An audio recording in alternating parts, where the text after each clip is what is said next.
സച്ചിക്ക് എങ്ങനെയുണ്ട്? ബോധം തെളിഞ്ഞിട്ടില്ല, അതിന് കുറച്ച് സമയമെടുക്കും. അല്ല, നിങ്ങൾ അയാളുടെ ആരാ? ബ്രദറാണ്. ആ, ഒന്ന് വരൂ. ഒരു മിനിറ്റ്.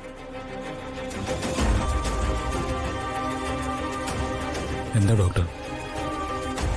സച്ചിയുടെ അവസ്ഥ കുറച്ച് ക്രിട്ടിക്കലാണ്. ഞങ്ങൾ ഞങ്ങളുടെ പരമാവധി ശ്രമിക്കുന്നുണ്ട്. പക്ഷെ അയാളുടെ ശരീരം മരുന്നുകളോട് പ്രതികരിക്കുന്നില്ല. വിഷം രക്തത്തിൽ മുഴുവൻ പടർന്നിട്ടുണ്ട്.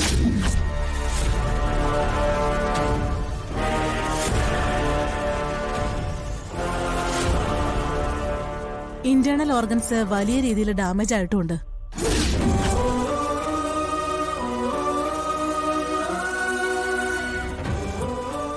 ഡോക്ടർ, ഞങ്ങൾ എന്താ ചെയ്യേണ്ടത്? എങ്ങോട്ട് കൊണ്ടുപോയാലും ഇതിനപ്പുറം ഒന്നും ചെയ്യാനില്ല.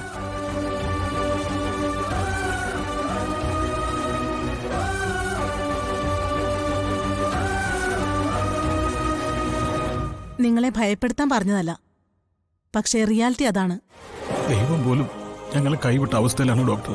വിശ്വാസവും വൈദ്യശാസ്ത്രവും സഞ്ചരിക്കുന്നത് ഒരേ രീതിയിലല്ല. ചിലപ്പോഴൊക്കെ വിശ്വാസം രക്ഷിച്ചിട്ടുമുണ്ട്. പക്ഷെ ഇവിടെ വലിയ പ്രതീക്ഷ വേണ്ട.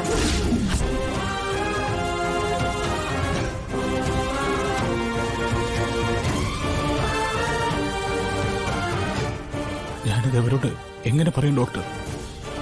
ആയിരിക്കുന്നത് സച്ചിയുടെ മോള. അച്ഛനെ കാണാൻ വേണ്ടി അവളെ കാത്തു നിൽക്കുക.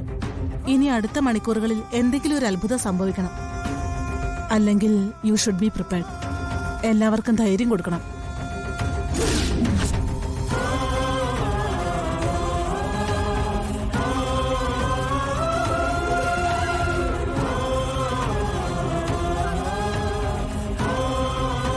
അനുവേട്ടാ, എന്താ ഡോക്ടർ പറഞ്ഞത്? വേറെ പ്രശ്നമൊന്നുമില്ലല്ലോ അല്ലേ? ഏയ്, എന്ത് പ്രശ്നം? അങ്ങനൊന്നുമില്ല. കുറച്ച് കഴിയുമ്പോൾ ബോധം തെളിയും. എല്ലാവരും ഒന്ന് പ്രാർത്ഥിച്ചാൽ മാത്രം മതി. അങ്കിളെ, അച്ഛൻ എപ്പോഴാ കാണാൻ പറ്റിയ?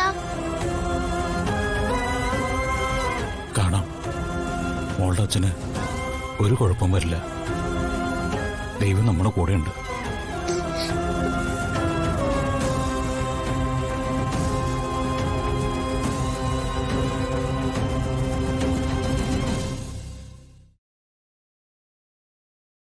ഇവിടെ നോക്കിക്കോ, ഞാനിപ്പോ വരാം.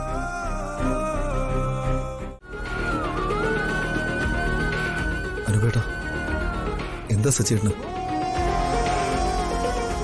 പ്രാർത്ഥിക്കാനേ പറ്റൂ, അല്ലാതെ പ്രതീക്ഷയില്ലെന്ന് ഡോക്ടർ പറഞ്ഞു. അനുവേട്ടാ,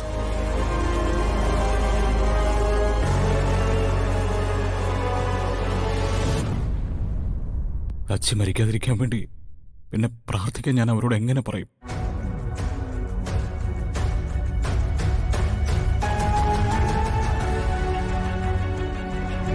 സച്ചിയുടെ ജീവനില്ലാത്ത ശരീരം കാണാൻ എനിക്ക് വയ്യ.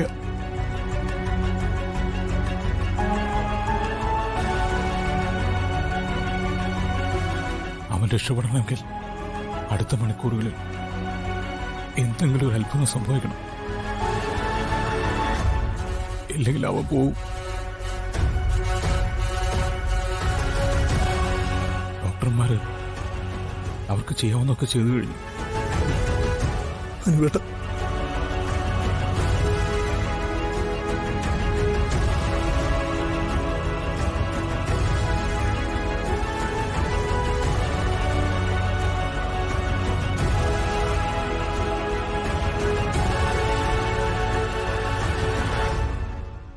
നിങ്ങൾ ഇങ്ങനെ മനസ്സ് തളർന്നു പോവരുത്.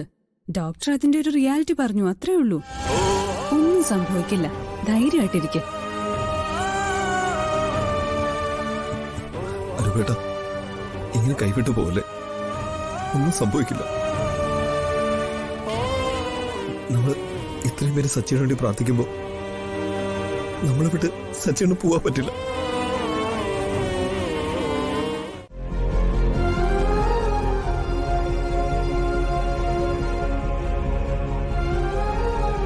എന്താ ഗോകുലത? ഗോകുല ഇത്രയ്ക്ക് ഇമോഷണൽ ആവേണ്ട കാര്യമുണ്ടോ? എടോ, ജീവിതത്തില് നാം കണ്ടുമുട്ടുന്ന ചില മനുഷ്യരുണ്ട്. അവര് നമ്മുടെ ആരും ആയിരിക്കില്ല. എന്നാ പതുക്കെ പതുക്കെ അവര് നമ്മുടെ ജീവിതത്തിലെ ആരെല്ലാമോ ആയി മാറും. അവരുടെ ജീവിതത്തിൽ സംഭവിക്കുന്നത് പലതും നമ്മളെ പിടിച്ച് കുലുക്കുകയും ചെയ്യും. അവരുടെ സന്തോഷങ്ങളും സങ്കടങ്ങളും പലപ്പോഴും അത് നമ്മുടേത് കൂടിയായി മാറും. അങ്ങനൊരു മനുഷ്യനാണ് സച്ചി. ഒരു സാധാരണ ഡ്രൈവർ.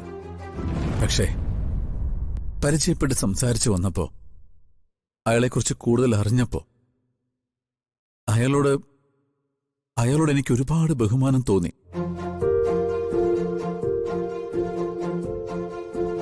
എന്തെല്ലാം നഷ്ടപ്പെട്ടിട്ടും ഇത്രയും വർഷങ്ങൾ കഴിഞ്ഞിട്ടും അയാൾ ഇപ്പോഴും കാത്തിരിക്കുന്നത് അയാളുടെ ഭാര്യയ്ക്കും മകൾക്കും വേണ്ടിയാണ്.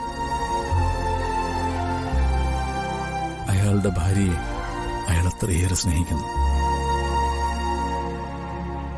അങ്ങനെയൊരു മനുഷ്യൻ ഇതുപോലെ അവസ്ഥ കിടക്കുമ്പോൾ എങ്ങനെ നമ്മുടെ കണ്ണ് നിറയാതിരിക്കും?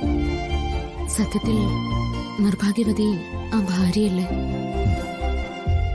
ആ സ്നേഹം അനുഭവിക്കാൻ അവർക്ക് പറ്റിയില്ലല്ലോ. നമ്മുടെ നാട്ടുകാരുടെ കാര്യമൊക്കെ ഇഷ്ടം. സമൂഹത്തിന് പലപ്പോഴും ഒരു വേട്ടക്കാരന്റെ മനസ്സാണെന്ന് പറയാറുണ്ട്. ഇരയുടെ പ്രാണഭയമോ സങ്കടങ്ങളോ ഒന്നും ഭ്രാന്ത് പിടിച്ച സമൂഹത്തിന് മനസ്സിലാവില്ല. അതുപോലൊരു അവസ്ഥയിലൂടെയാണ് സച്ചിയും കുടുംബവും കടന്നു പോകുന്നത്.